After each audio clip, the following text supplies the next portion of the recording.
नमस्कार। बायजूस आईएएस में आपका स्वागत है। आज की तारीख है 1 फरवरी 2021 और आज हम चर्चा करने जा रहे हैं द हिंदू अखबार में आए हुए कुछ प्रमुख आलेखों और एडिटोरियल्स पे, जिसके तहत हम प्रारंभिक परीक्षा और मुख्य परीक्षा दोनों से संबंधित कुछ महत्वपूर्ण अभ्यास प्रश्नों की भी चर्चा करेंगे। तो चलिए शुरू करते हैं। आज की जो हमारी पहली खबर है वह पेज नंबर 7 से ली गई है और इसका संबंध जीएस पेपर 3 में आपदा प्रबंधन और पर्यावरण और पारिस्थितिकी से है। यह जो आर्टिकल है इसमें चर्चा की गई है भारत में बड़े बांधों के संदर्भ में आने वाली समस्याओं से, मुख्य रूप से भारत द्वारा जिस प्रकार से स्वतंत्रता से पहले और स्वतंत्रता के पश्चात बांधों का निर्माण किया गया, उन बांधों की आयु बढ़ने के साथ ही जिस प्रकार की समस्याएं देखी जा रही हैं, भविष्य में जिस प्रकार की समस्याओं का सामना भारत को करना पड़ सकता है, इसके दृष्टिकोण से यह जो आर्टिकल है यह काफ़ी महत्वपूर्ण है। तो इसके कुछ महत्वपूर्ण तथ्यों को हम देख लेते हैं। बांध और जलाशयों की बढ़ती आयु से होने वाली समस्याएं। तो ऐतिहासिक रूप से स्वतंत्रता से पहले और स्वतंत्रता के बाद ही भारत द्वारा जब विकास की संकल्पना को सामने रखा गया, तो इसके संदर्भ में भारतीय नेतृत्व द्वारा मुख्य रूप से बड़े बांधों और जल विद्युत परियोजनाओं को विकास के मानक के रूप में सामने रखा गया। स्वयं जवाहरलाल नेहरू द्वारा भी बांधों को आधुनिक भारत के मंदिर के रूप में परिभाषित किया गया और इसके माध्यम से जिस औद्योगिकृत भारत का मॉडल सामने रखा गया था, उसमें जल, सिंचाई और बिजली संबंधी विविध आवश्यकताओं की पूर्ति किए जाने के संदर्भ में बड़े बड़े बांधों का निर्माण बड़े पैमाने पर किया गया। हालांकि समय के साथ साथ जैसे जैसे हमने बड़े बांधों की विविध प्रकार की सीमाओं को जाना है, उससे वर्तमान में इसकी बहुत सारी सीमाएं देखी जा रही हैं। विशेष रूप से वर्तमान में भारत में जो बड़े बड़े बांध आदि विद्यमान हैं, वह जिस प्रकार से अधिक आयु के हो गए हैं, उससे भविष्य में हमें काफ़ी समस्याओं का सामना करना पड़ सकता है। आंकड़ों की अगर हम बात करें तो पूरी दुनिया में भारत बड़े बांधों के निर्माण के क्षेत्र में तीसरा सबसे बड़ा देश है। इसके अलावा संयुक्त राज्य अमेरिका और चीन आदि में भी बड़े बांधों को प्राथमिकता दी गई है। अगर हम कुल संख्या के आधार पर बात करें तो अभी तक बनाए गए लगभग 5200 बड़े बांधों में से 1100 बांध ऐसे हैं जिनकी आयु वर्तमान में 50 वर्ष से भी अधिक हो चुकी है और कुछ बांध तो ऐसे हैं जो 100 साल से भी ज़्यादा यानी 120 साल से भी ज़्यादा पुराने हो चुके हैं। और यदि हम 2050 को बेस ईयर माने तो इनकी जो संख्या है वह तब तक जाके लगभग 4400 तक पहुंच सकती है और इनमें से 80% बांध ऐसे हो जाएंगे जो बिना किसी कार्य के होंगे, जो जीर्ण शीर्ण हो जाएंगे, जिनकी आयु 50 वर्ष से लेकर 150 तक हो जाएगी। तो इस प्रकार के बांधों का हम किस प्रकार से निवारण करें, यह जो है वर्तमान में काफ़ी चर्चा का विषय हो गया है।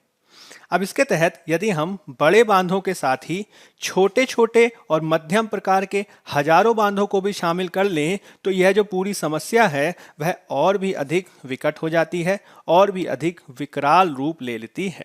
इसके संदर्भ में कुछ महत्वपूर्ण बांधों की हम उदाहरण भी प्रस्तुत कर सकते हैं, जैसे कि हमारे समक्ष कृष्ण राज सागर बांध का उदाहरण है, जिसका निर्माण 1931 में किया गया। वर्तमान में जो इसकी आयु है वह 90 साल की हो चुकी है। इसी प्रकार से मैट्टूर बांध 1934 में निर्मित हुआ और वर्तमान में इसकी आयु 87 वर्ष हो चुकी है। क्योंकि दोनों ही जो बांध हैं वह दक्षिण भारत में जो जल की कमी वाला क्षेत्र है, कावेरी नदी बेसिन, वहाँ पे अवस्थित हैं और मुख्य रूप से वहाँ पे कृषि आवश्यकताओं के लिए निरंतर जल की मांग बढ़ती जा रही है। तो यदि इस प्रकार के बांध भविष्य में जल की उस रूप में आपूर्ति नहीं कर पाएंगे जिसमें इनके लिए अपेक्षित किया गया था, तो भविष्य में जल संकट निश्चित ही संभावित है।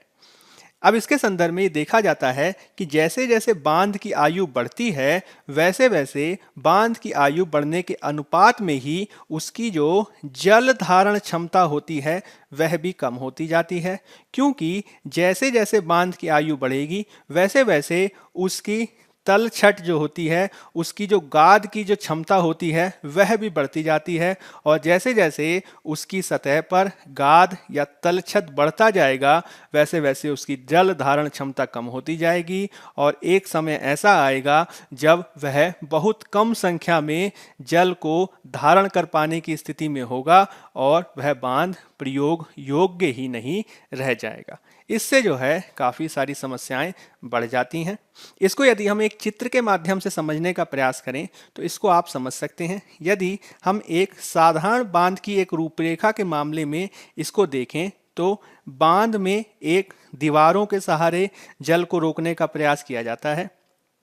जिस भी नदी का जल होता है उसको जो है इसमें इकट्ठा किया जाता है और इसके माध्यम से इस स्टोरेज क्षमता के माध्यम से विविध आवश्यकताओं की पूर्ति आदि की जाती है।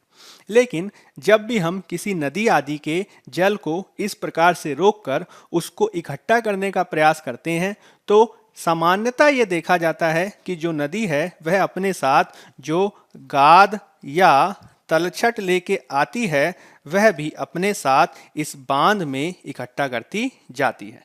यह जो डेड स्टोरेज होता है यह बांध की आयु बढ़ने के साथ ही बढ़ता जाता है, और जैसे जैसे ये तलछट बढ़ता जाएगा उसी अनुपात में जो उपस्थित जल है वह न्यून होता जाएगा, और एक स्थिति ऐसी आएगी जब पूरी ये जो बांध है इसमें जल धारण की चढ़ने की जो क्षमता है वह कम से कम होती जाएगी और गाद जो है इसमें बढ़ता जाएगा। यह जो समस्या है इसको जो है समझे जाने की आवश्यकता है। अनेक अनुसंधान ये बता रहे हैं कि वर्तमान में जो बड़े बड़े बांध आदि बनाए गए हैं उनमें डिज़ाइन के क्षेत्र में भी काफ़ी बेहतर नहीं किया जा सका है। विशेष रूप से इन बांधों के निर्माण में जिस प्रकार से सिल्टेशन रेट को ध्यान में रखा जाना चाहिए था उस अनुपात में उसे रखा नहीं गया। सिल्टेशन रेट से तात्पर्य उस बांध में जमने वाले गाद की रेट के संदर्भ में है कि किस दर से जो है वह बांध वार्षिक आधार पर जो उसमें जल इकट्ठा किया जाएगा वह अपने साथ कितनी मात्रा में गाद को लेके जाएगा।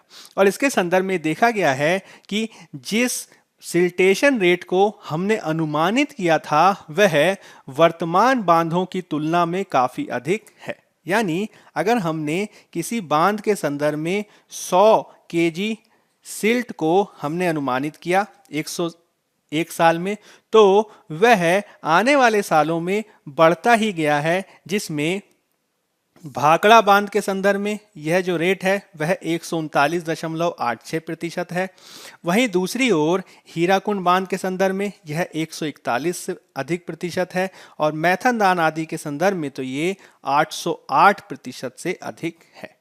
अब इससे होता क्या है कि यदि लगातार सिल्टेशन रेट बढ़ता देखा जाएगा तो जो आयु हम अनुमानित करते हैं बांधों के संदर्भ में वह लगातार कम होती जाती है। जैसे कि बाकड़ा बांध के संदर्भ में यह अनुमान लगाया गया कि उसकी अनुमानित आयु जो है वह 87 वर्ष होगी, लेकिन चूंकि सिल्टेशन रेट जो है वह भाखड़ा बांध के संदर्भ में अधिक देखा जा रहा है तो भविष्य में इसकी आयु कम होके 47 वर्ष ही मानी जाने लगी है। इसका मतलब ये हुआ कि यदि लगातार सिल्टेशन रेट बढ़ता जाएगा तो एक सीमा ऐसी आएगी जब बांध आयु से पूर्व भी जो है प्रयोग योग्य नहीं रह जाएंगे, जो काफ़ी चिंता का विषय है। अब इसके संदर्भ में यह आलोचना कही जा रही है कि जब हम बांध का निर्माण करते हैं तो उसमें जिस प्रकार से आने वाली तलछट का वैज्ञानिक आधार पर हमें अनुसंधान किया जाना चाहिए था उसका हम ध्यान में नहीं रखते। इसके तहत ना हम सिल्टेशन रेट को बेहतर तरीके से अनुमानित कर पाते हैं और ना ही बांधों की जो स्टोरेज कैपेसिटी होती है, जो उनकी जल धारण क्षमता आदि होती है, इसके संदर्भ में भी हम ओवर अनुमान लगा लेते हैं, अधिक अनुमान लगा लेते हैं, जिससे समस्याएं आगे जाके बढ़ जाती हैं। और यदि बांध जो हमने बनाए थे हमारी जल आपूर्ति की पूर्ति की जाने के लिए यदि उसमें जल के स्थान पर मृदा एकत्रित होने लगेगी तो इससे न केवल जल आपूर्ति बाधित होगी और साथ ही साथ उस बांध की जल आपूर्ति द्वारा जो सिंचित किया जाने वाला क्षेत्र है वह भी फसली क्षेत्र लगातार कम होता जाएगा, जिससे यद्यपि हम कार्य ये कर रहे हैं कि बांधों को बनाकर हम नहरों की सिंचाई को बढ़ावा देने का प्रयास कर रहे हैं, लेकिन यदि बांधों से होने वाली नहर सिंचाई की मात्रा कम होती जाएगी तो उसी अनुपात में जो फसलों की सिंचाई करने की जो आवश्यकताएं होंगी वह या तो वर्षा पे आधारित हो जाएंगी अथवा ग्राउंड वाटर भौम जल पे जो है निर्भरता बढ़ेगी, जो आगे चलकर और ज़्यादा जल के अवशोषण को बढ़ावा देगा। और यदि जो है हम जल की आपूर्ति को सुनिश्चित नहीं कर पाएंगे तो इससे किसानों की जो फसल उगाने की जो क्षमता है वह प्रभावित होगी, जो सीधे सीधे किसानों की आय को नकारात्मक रूप से प्रभावित करेगी और उनको कम भी कर सकती है। अब इसी के संदर्भ में हम इस चित्र के माध्यम से भी इसे समझ सकते हैं, जिसमें बांधों के नकारात्मक प्रभाव को समझा जाना काफ़ी आवश्यक है, क्योंकि बांधों की जब स्टोरेज कैपेसिटी कम होती जाती है तो उसमें समय समय आधार पर बांधों की ओवर कैपेसिटी होने पर जल को छोड़ा जाने लगता है और जब हम जल को लगातार उसमें से छोड़ते जाएंगे तो जो उसके निचले क्षेत्र में रहने वाले जो लोग हैं, निचले क्षेत्र में रहने वाले जो गांव और शहर हैं, वो नकारात्मक रूप से प्रभावित होते हैं। इससे न केवल निचले क्षेत्र में रहने वाले जो जीव हैं वो जैव विविधता के नकारात्मक रूप से प्रभावित होते हैं, साथ ही साथ इसके द्वारा जो इकट्ठा किए जाने वाला जल है वह जब उसमें गाद की मात्रा बढ़ेगी तो इससे जो उसकी जल गुणवत्ता है वह भी न्यून होती जाएगी, जो आगे चलकर फसलों में भी नकारात्मक प्रभाव डाल सकती है। सामान्य रूप से कई बार जो बांध होते हैं उनकी आलोचना इस आधार पर भी की जाती है कि यह किसी न किसी रूप में जो मछलियों का एक स्थान से दूसरे स्थान पर माइग्रेशन है उसको प्रभावित करते हैं। साथ ही साथ यदि हम लगातार जल को एकत्रित करके रखेंगे तो निश्चित तौर पर उसमें जो गाद है वो लगातार बढ़ेगा, जो आगे चलकर जलाशयों की क्षमता को ही प्रभावित करता है, जो काफ़ी बड़ी समस्या का कारक है।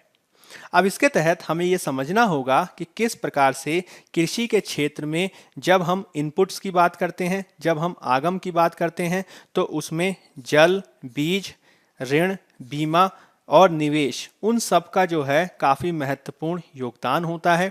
और यदि इनमें से किसी भी चीज़ पर नकारात्मक प्रभाव पड़ेगा, किसी की भी कमी होगी तो इससे निश्चित ही कृषि नकारात्मक रूप से प्रभावित होगी, जिसके संदर्भ में हमें ध्यान रखे जाने की आवश्यकता है।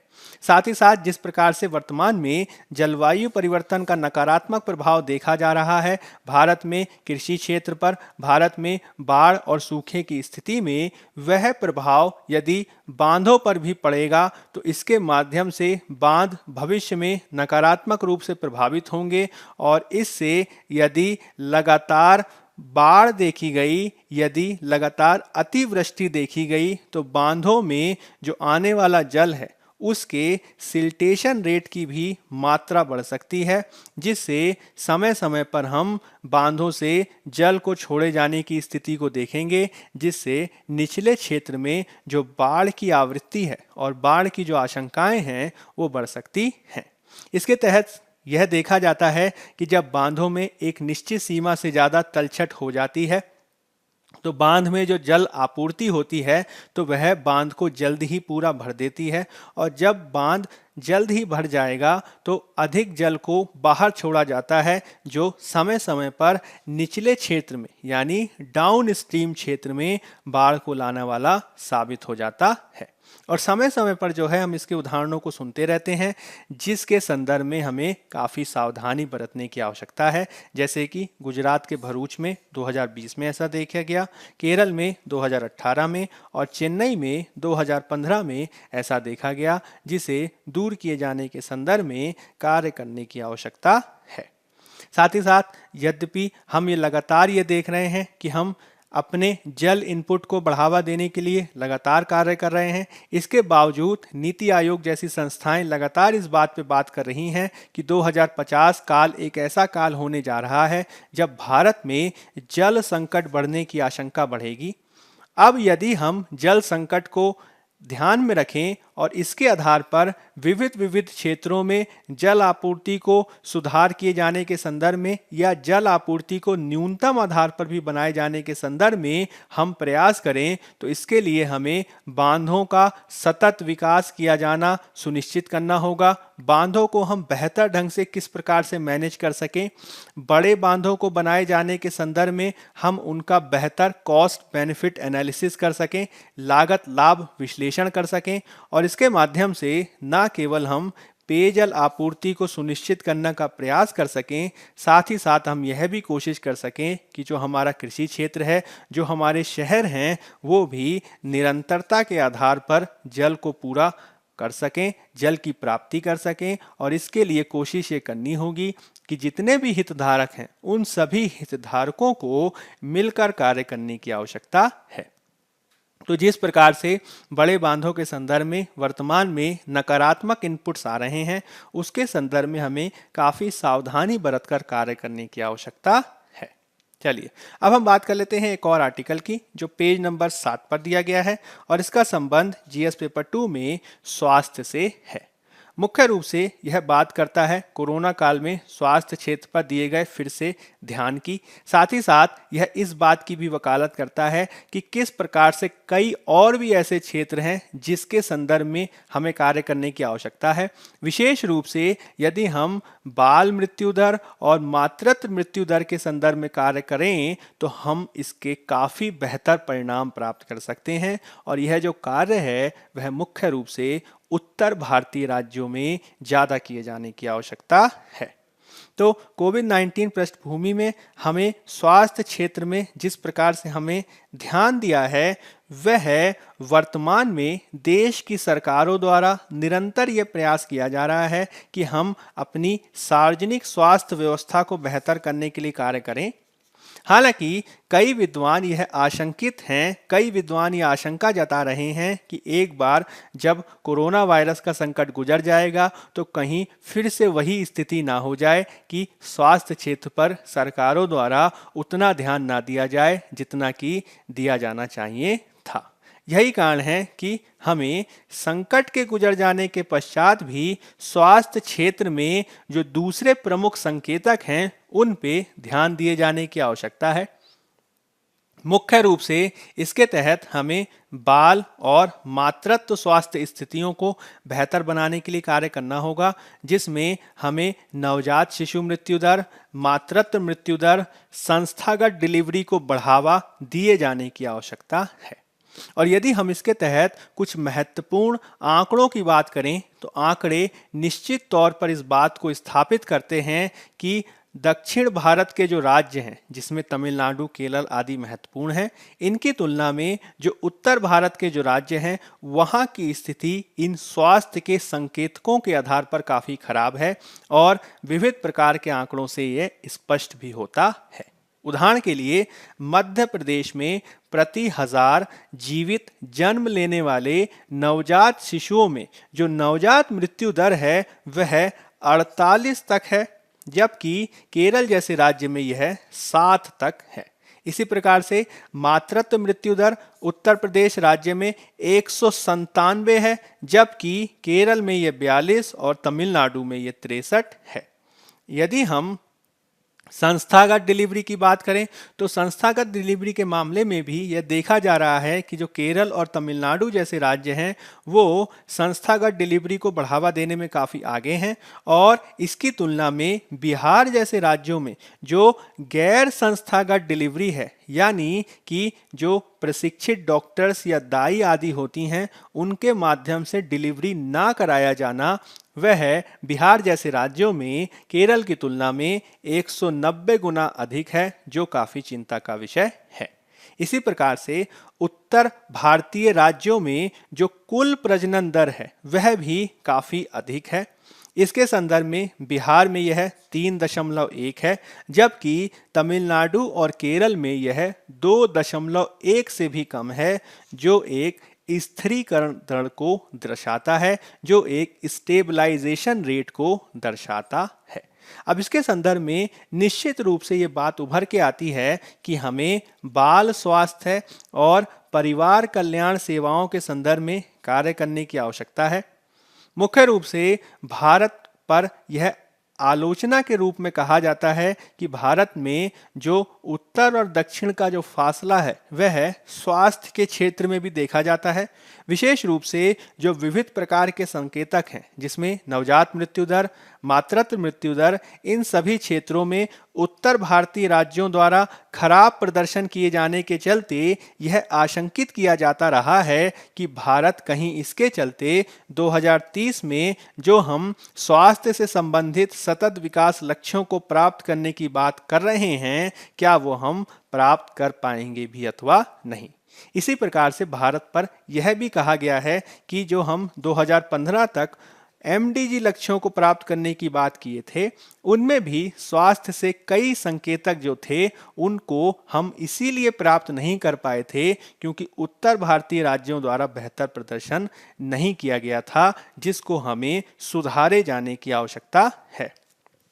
यदि हम कुछ आंकड़ों के आधार पर देखें तो इसके तहत हम नवजात शिशु मृत्यु दर यानी आईएमआर, इसके अलावा जो है मातृत्व मृत्यु दर, इसके अलावा जो है हमें कुल प्रजनन दर या जिसे टीएफआर कहते हैं, या फिर जो हमारी गैर संस्थागत प्रकार की जो डिलीवरी होती है, जिसमें बिना ट्रेनिंग लिए हुए लोगों द्वारा की जाने वाली डिलीवरी के संदर्भ में इसको घटाने की जो बात की जाती है, इसको भी हम आंकड़ों के माध्यम से समझ सकते हैं।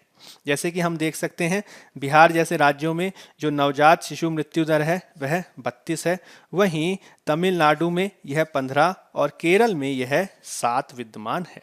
इसी प्रकार से अगर हम मातृत्व मृत्यु दर की बात करें तो वह मध्य प्रदेश, राजस्थान जैसे राज्यों द्वारा आप देख सकते हैं कि यह 173, 164 तक है।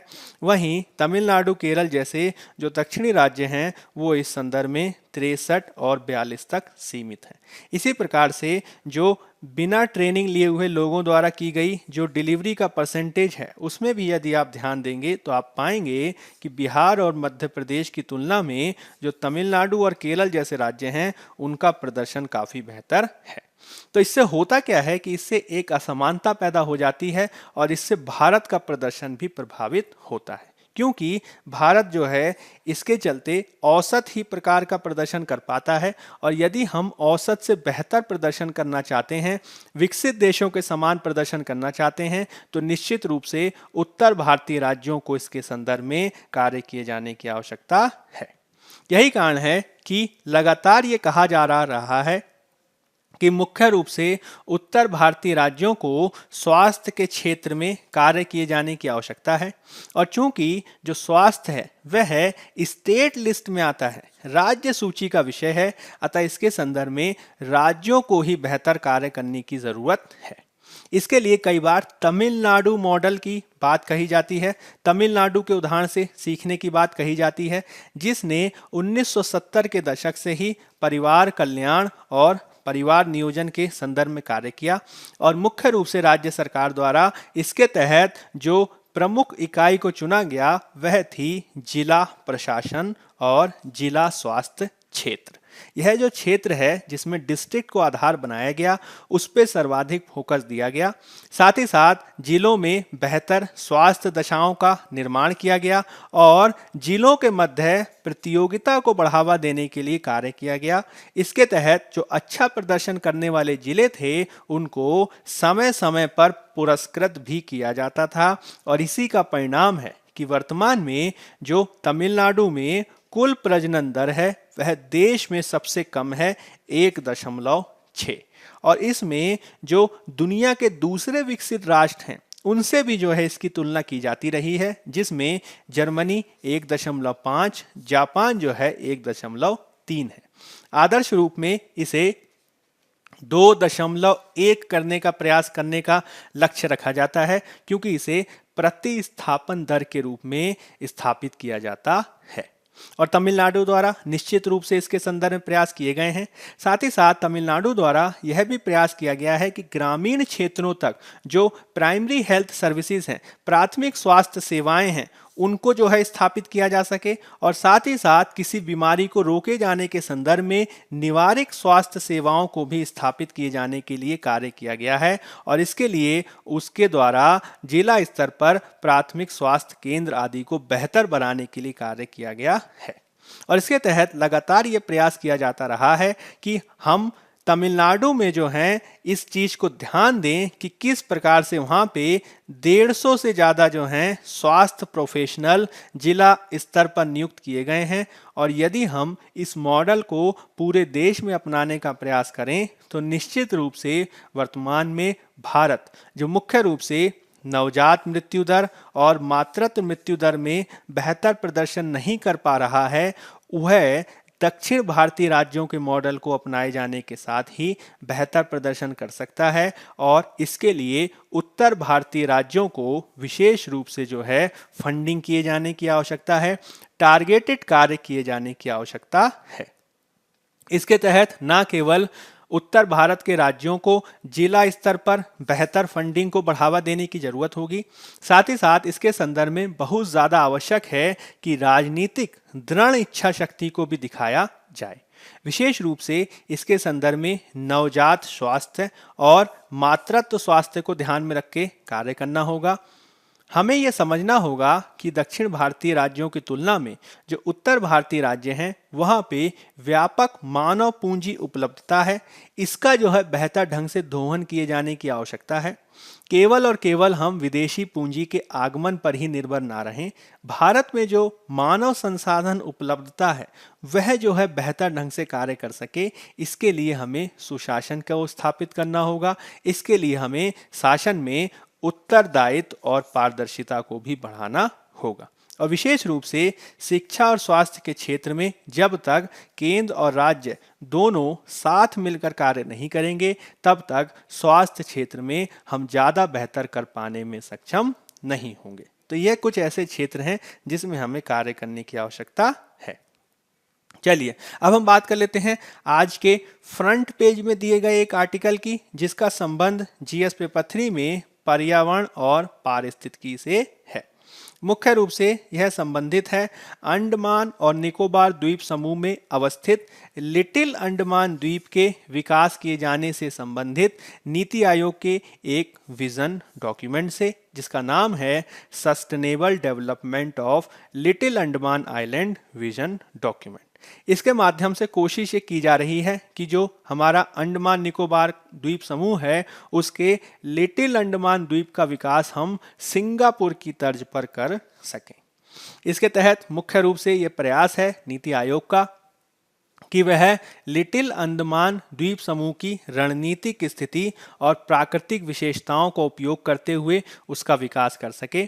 इसके तहत लिटिल अंडमान द्वीप को कई जोन्स में बांटे जाने का लक्ष्य रखा गया है और हर जोन की अलग अलग विशेषता के आधार पर उसको विकसित किए जाने का प्रस्ताव रखा गया है। इसके तहत कोस्टल शहर यानी तटीय शहर का विकास किया जाएगा, साथ ही साथ वहां पे फ्री ट्रेड जोन को भी बनाया जाना प्रस्तावित है। इसके तहत मुख्य रूप से 3 क्षेत्र या 3 जोन्स में जो है इसका विकास होगा, जिसमें एक जोन होगा लगभग 102 वर्ग किलोमीटर। इसमें जो फाइनेंशियल सिटी है, वित्तीय शहर होगा, और मेडी सिटी यानी मेडिकल को बढ़ावा देने वाली सिटी का विकास किया जाएगा। इसमें एरो सिटी होगी, टूरिज्म होगा और हॉस्पिटल डिस्ट्रिक्ट शामिल किया जाएगा। इसके अलावा जो दूसरा जोन होगा वो 85 वर्ग किलोमीटर क्षेत्र विकसित किया जाना प्रस्तावित है, जिसमें मनोरंजन क्षेत्र होगा, फिल्म सिटी होगी, आवासीय शहर होगा और टूरिज्म विशेष आर्थिक क्षेत्र का विकास किया गया है।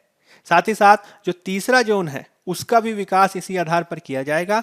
मुख्य रूप से जो तीसरा जोन है उसमें बल दिया जाने वाला है नेचर जोन पर, प्राकृतिक जोन पर इसमें बल दिया जाएगा, जिसमें फॉरेस्ट रिजर्व, डिस्ट्रिक्ट और नेचर से संबंधित दूसरी सुविधाओं का विकास किया जाना प्रस्तावित है।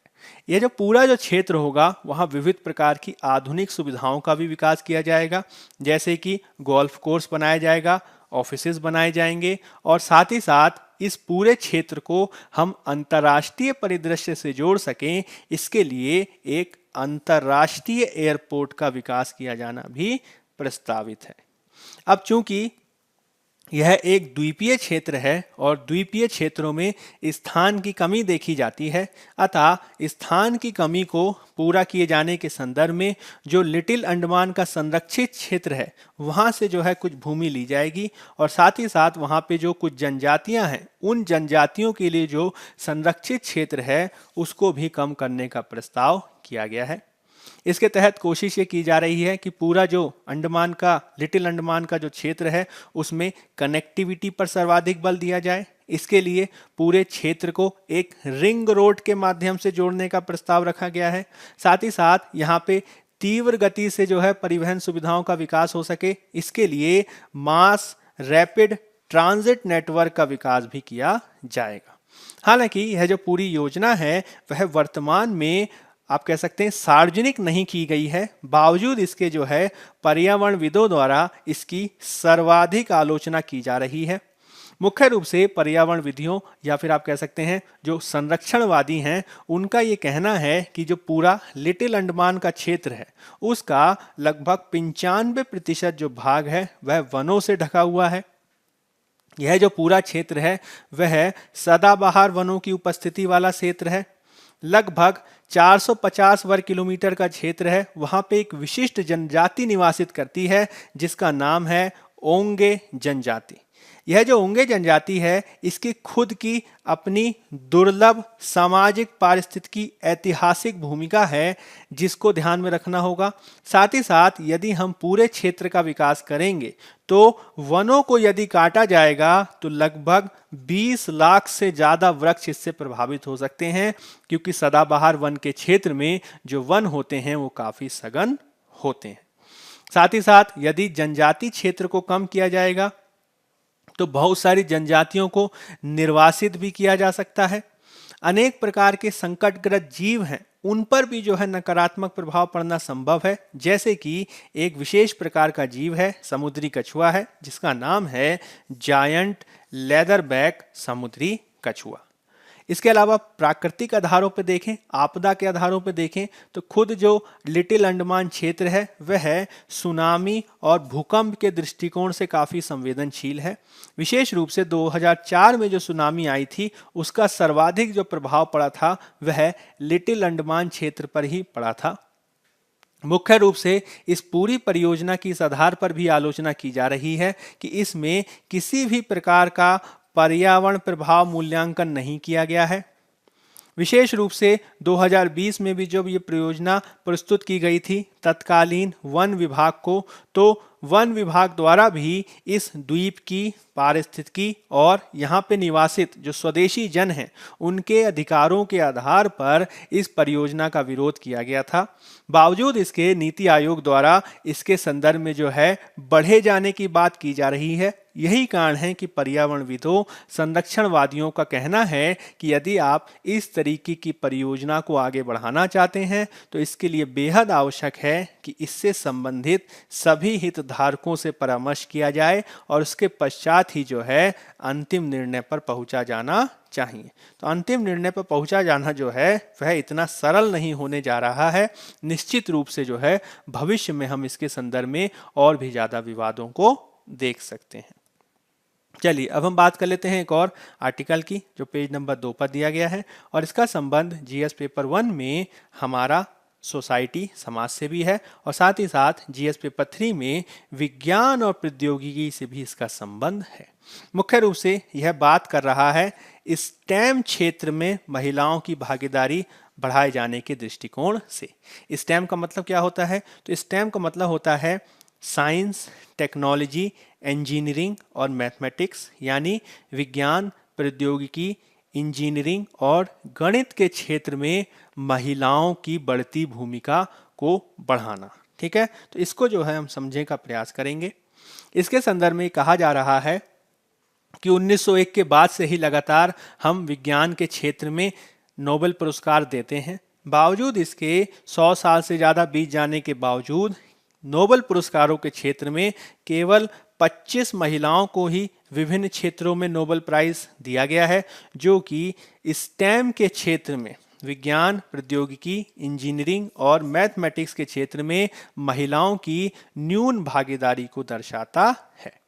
विशेष रूप से यही कहा जा रहा है कि स्टेम के क्षेत्र में हमें महिला सशक्तिकरण को बढ़ावा दिए जाने की आवश्यकता है और पूरे दुनिया में यह देखा जाता है कि विशेषकर विज्ञान और प्रौद्योगिकी क्षेत्र में जब महिलाओं द्वारा करियर बनाए जाने की बात की जाती है तो दुनिया बहुत सारे पूर्वाग्रहों के साथ सामने आती है, जिसके तहत पारंपरिक तौर पर जो कंप्यूटर साइंटिस्ट का पद होता है, इंजीनियरिंग जैसे पद होते हैं, उनको जो है पुरुष प्रधान माना जाता है।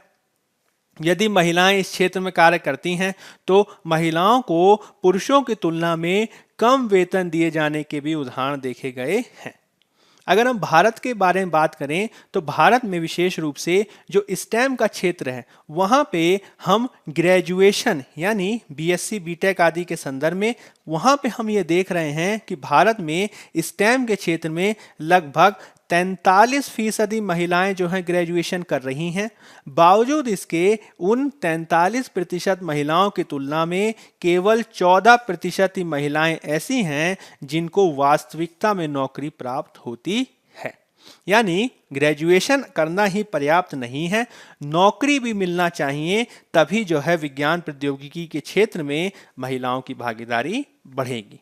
इसके संदर्भ में स्वीडन का जो उदाहरण है उसको दिया जाता है, जहां पे 35% महिला स्टेम ग्रेजुएट हैं, बावजूद इसके 34% को नौकरी मिल जाती है। अब इसके संदर्भ में जो नवीन उभरते जो क्षेत्र हैं जैसे कि कृत्रिम बुद्धिमत्ता आदि, वहां पे भी जो है हमें पुरुषवादी संस्कृति को तोड़ना होगा, क्योंकि जो न्यूयॉर्क यूनिवर्सिटी का कृत्रिम बुद्धिमत्ता इंस्टीट्यूट है वो ये बताता है कि वहाँ पे काम करने वाले लगभग 80% कृत्रिम बुद्धिमत्ता से संबंधित जो प्रोफेसर्स हैं वो पुरुष रूप में ही विद्यमान हैं। यहाँ तक कि जो अंतर्राष्ट्रीय कंपनियां हैं जैसे कि फेसबुक, गूगल आदि, वहाँ पे भी यही स्थिति है, जहाँ पे केवल 10 से 15% ही कृत्रिम बुद्धिमत्ता वाले महिलाएं विद्यमान हैं। यानी श्रम बल में, कृत्रिम बुद्धिमत्ता के श्रम बल में मात्र 10 से 15% ही महिलाएं हैं। और जब ऐसा होता है कि बड़ी क्षेत्र में या फिर उभरती हुई तकनीक में महिलाओं की जो स्थिति है वह जो है न्यूनतम होती है, तो उनके द्वारा जो कोई भी प्रोडक्ट, उनके द्वारा जो कोई भी सॉफ्टवेयर या उनके द्वारा कोई भी जो एल्गोरिदम आदि बनाया जाता है वह पुरुष प्रधानता को ही दिखाता है। यह महिलाओं की विशिष्ट आवश्यकताओं को ध्यान में नहीं रख पाता है, जिससे महिलाएं और भी ज़्यादा मार्जिनलाइज्ड होती जाती हैं। विशेष रूप से इसमें जब महिला संवेदनशीलता को ध्यान में नहीं रखा जाएगा तो कई बार जो है इस प्रकार के मुद्दे उभर के आते रहते हैं, जैसे कि अभी हाल में ही आपने मिंत्रा के लोगो विवाद के संदर्भ में से देखा होगा। और जब इस प्रकार की पूर्वाग्रह निरंतर बढ़ते जाते हैं तो समाज पे भी इसका प्रभाव पड़ता है, जो आगे चलकर महिलाओं को स्टेम के क्षेत्र में भागीदारी करने में और भी सीमित कर देता है। यही कारण है कि वर्तमान में विशेष रूप से स्टेम के क्षेत्र में अंतर्राष्ट्रीय स्तर पर जो है हम इस प्रकार की असमानता को दूर कर सकें, इसके लिए न केवल महिलाओं को बढ़ावा दिए जाने की आवश्यकता है, साथ ही साथ इसके संदर्भ में परिवारों, शैक्षणिक संस्थाओं, अंतर्राष्ट्रीय राष्ट्रीय स्तर पर विद्यमान कंपनियों और सरकारों को भी साथ मिलकर कार्य करना होगा। अब यदि हम इसको केवल और केवल नीतिगत आधार पर या नैतिक आधार पर देखें तो यह पर्याप्त नहीं है। इसके संदर्भ में बहुत सारे आर्थिक दृष्टिकोण से भी रिसर्च आदि की गई है और मैकिन्से ग्लोबल इंस्टीट्यूट की रिपोर्ट यह बताती है कि यदि हम इस लैंगिक अंतराल को भर सकें, यह जो जेंडर गैप विद्यमान है, यदि हम इसको भर पाएं तो पूरी अंतर्राष्ट्रीय जो जीडीपी है, वैश्विक जीडीपी जो है, उसमें हम 12 से 28 बिलियन डॉलर की वृद्धि कर सकते हैं, क्योंकि इससे नवीन मानव पूंजी हमें प्राप्त होगी। लेकिन इस पूरे क्षेत्र में बातचीत किए जाने के बावजूद यदि हम बात करें लैंगिक समता को प्राप्त किए जाने की, तो कई सारी अंतर्राष्ट्रीय स्टडीज आदि बताती हैं कि इन सारे प्रयासों को किए जाने के बावजूद जो है हमें लैंगिक समता को प्राप्त करने में आने वाले वर्षों में अभी भी लगभग 100 साल लग जाएंगे। यानी हमें इस क्षेत्र में काफी तीव्रता से आगे बढ़ने की जरूरत है। और इस तीव्रता को बढ़ाने के लिए ना केवल हमें समाज में विद्यमान मानकों और संरचनाओं को बदलना होगा, साथ ही साथ शैक्षणिक संस्थाओं में हमें बेहतर भागीदारी को बढ़ावा दिए जाने के साथ ही महत्वपूर्ण पद, जैसे कि आप कह सकते हैं इसरो चीफ हो गई, इसरो वैज्ञानिक हो गए, वहाँ के पदों पर महिलाओं की भागीदारी बनाए। हम साथ ही साथ उनकी भागीदारी को बढ़ाने के साथ विजिबिलिटी, दृश्यता को भी बढ़ाएं, इसको भी स्थापित किए जाने की आवश्यकता है।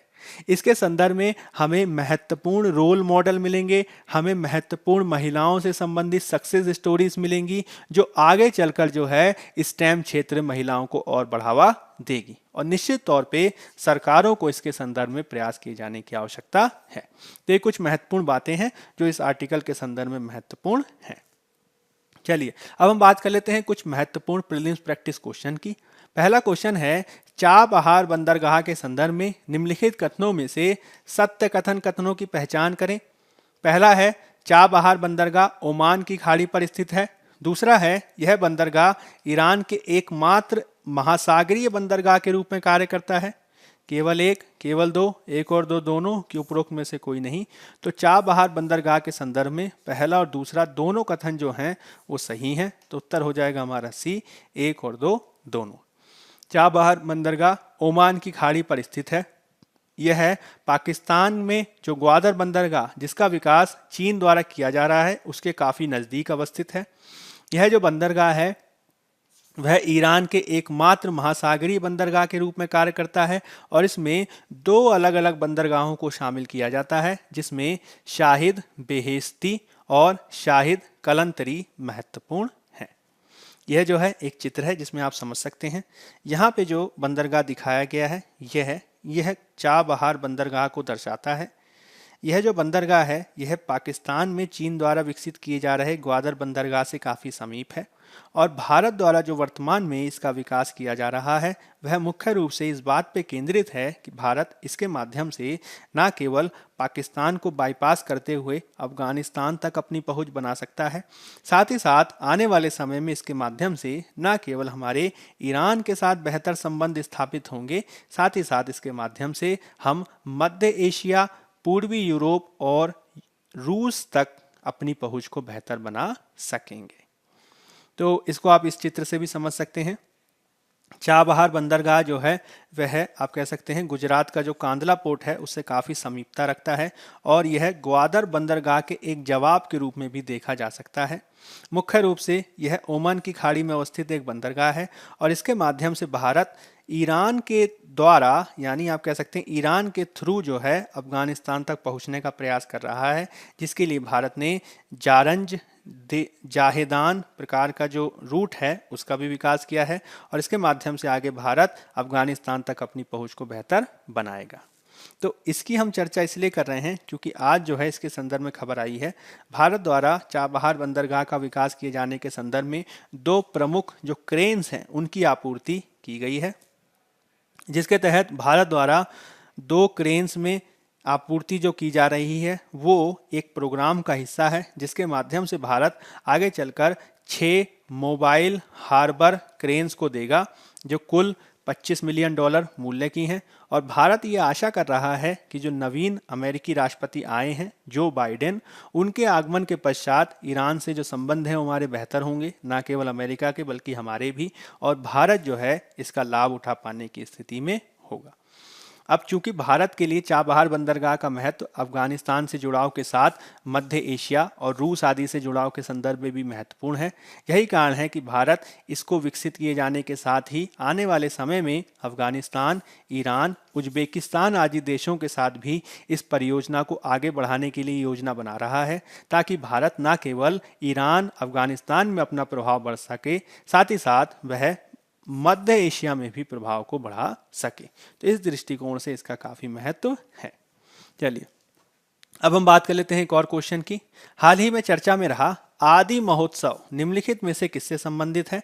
आदि शंकराचार्य की जन्म तिथि मनाए जाने से, भारत के नागरिकों द्वारा अपने आदि पुरुषों को प्रतिवर्ष याद किए जाने से, वैश्विक स्तर पर अलग अलग देशों द्वारा अपने मूल निवासियों को याद रखने से संबंधित महोत्सव की उपरोक्त में से कोई नहीं।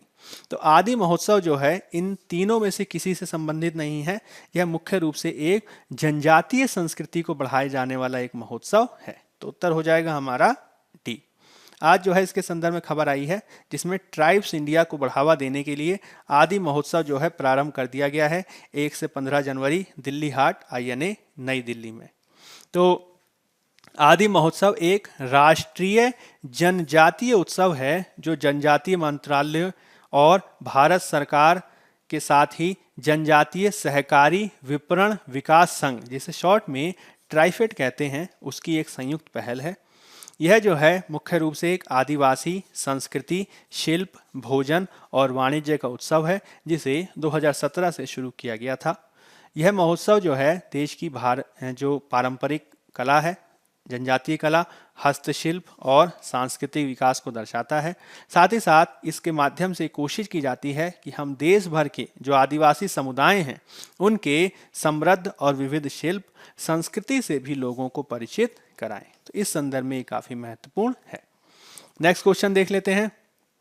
पेरियार राष्ट्रीय उद्यान और वन्य जीव अभयारण्य के संदर्भ में निम्नलिखित कथनों में से सत्य कथन कथनों की पहचान करें।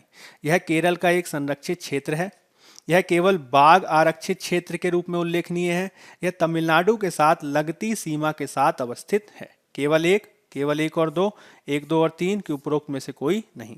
तो पेरियार राष्ट्रीय उद्यान केरल का एक संरक्षित क्षेत्र है, ये एकदम सही है। हालांकि ये केवल बाघ आरक्षित क्षेत्र नहीं है, यहाँ हाथी आरक्षित क्षेत्र भी है, तो दूसरा गलत हो जाएगा। तमिलनाडु के साथ सीमा है इसकी, यह बात सही है। तो पहला और तीसरा होगा। चूंकि पहला और तीसरा तीनों ऑप्शन में नहीं दे रखा है तो उत्तर हो जाएगा हमारा डी, उपरोक्त में से कोई नहीं। तो पेरियार राष्ट्रीय उद्यान और वन्य जीव अभयारण्य केरल के इडुक्की, कोट्टायम और पत्थानमथिट्टा जिलों में थेक्केडी के पास स्थित एक संरक्षित क्षेत्र है जो हाथी आरक्षित क्षेत्र और बाघ आरक्षित क्षेत्र के रूप में भी जाना जाता है। टाइगर रिजर्व भी है, एलिफेंट रिजर्व भी है। यह जो है कई सारे स्थानिक रूप से पाए जाने वाले लुप्तप्राय वनस्पति और जीवों का भंडार है और साथ ही साथ यहाँ से जो महत्वपूर्ण 2 नदियाँ निकलती हैं वो भी महत्वपूर्ण हैं, जिसमें पेरियार और पंबा महत्वपूर्ण है। इसे कई बार जो है पेरियार वन्यजीव अभयारण्य या थेक्केडी भी कहा जाता है। इसकी जो सीमा है वो तमिलनाडु के साथ लगती है और साथ ही साथ इसके समीप में ही इलायची पहाड़ियाँ और पंडालम पहाड़ियाँ भी विद्यमान है। अब इसको जो है संरक्षित किए जाने की दिशा में जो पहला आधिकारिक प्रयास किया गया था वो 1934 में किया गया, जब त्रावणकोर के महाराजा चितीरा थिरुनल बलराम वर्मा द्वारा पेरियार झील के आसपास के जंगलों को जो चाय बागान थे उनके अतिक्रमण से बचाने के लिए एक प्राइवेट गेम रिजर्व यानी आप कह सकते हैं शिकार स्थल के रूप में घोषित किया गया था। आगे चलकर जो है यह संरक्षित स्थल बन गया।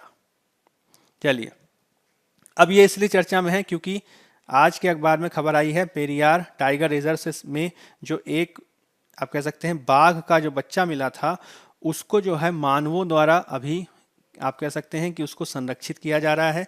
उसकी माता जी की खोज जारी है, माता जी अभी नहीं मिल सकी हैं, इसलिए अब मानव द्वारा ही प्रयास किया जा रहा है कि उसको शिकार करना भी सिखाया जाए। चलिए नेक्स्ट क्वेश्चन देख लेते हैं। टोंगली के संदर्भ में निम्नलिखित कथनों पर विचार करें। यह उड़ीसा की कलिंग जनजाति द्वारा बनाया जाने वाला एक रंगीत वाद्य है। यह एक 4 छेद वाली नाक की बांसुरी है। टोंगली को अभी भी अगली पीढ़ियों को सक्रिय रूप से सिखाया जाता है। नीचे दिए गए कूट का प्रयोग करके सही उत्तर चुनना है। केवल 1 और 2, केवल 2 और 3, केवल 1 और 3 की तीनों।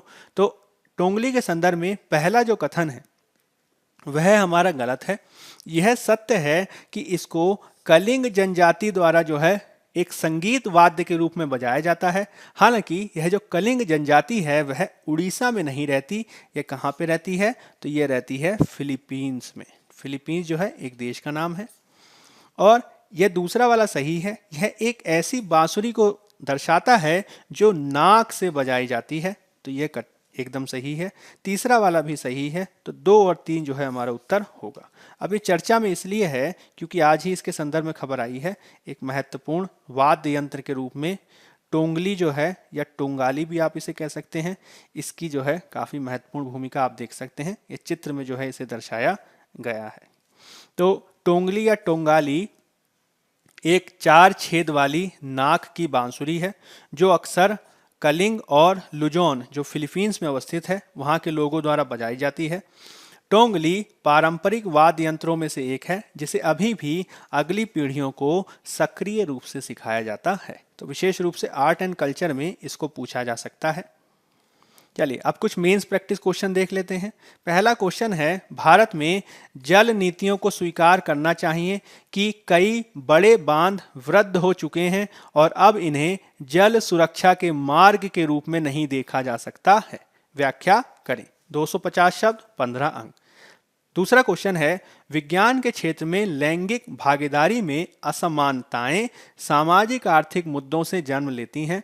व्यवहार में परिवर्तन लाकर इस समस्या का समाधान किया जा सकता है। चर्चा करें। 250 शब्द, 15 अंक। तो आज की परिचर्चा के आधार पर इन दोनों क्वेश्चंस को आप लिखने का प्रयास कर सकते हैं। तो बायजूस आईएएस के इस सेशन के तहत हमारा ये प्रयास रहा कि हम अधिक से अधिक आर्टिकल्स और एडिटोरियल की चर्चा करें। यदि आपको हमारे इनिशिएटिव पसंद आ रहे हैं तो अधिक से अधिक लाइक, शेयर और सब्सक्राइब करें। आज के अंक में फिलहाल इतना ही। धन्यवाद।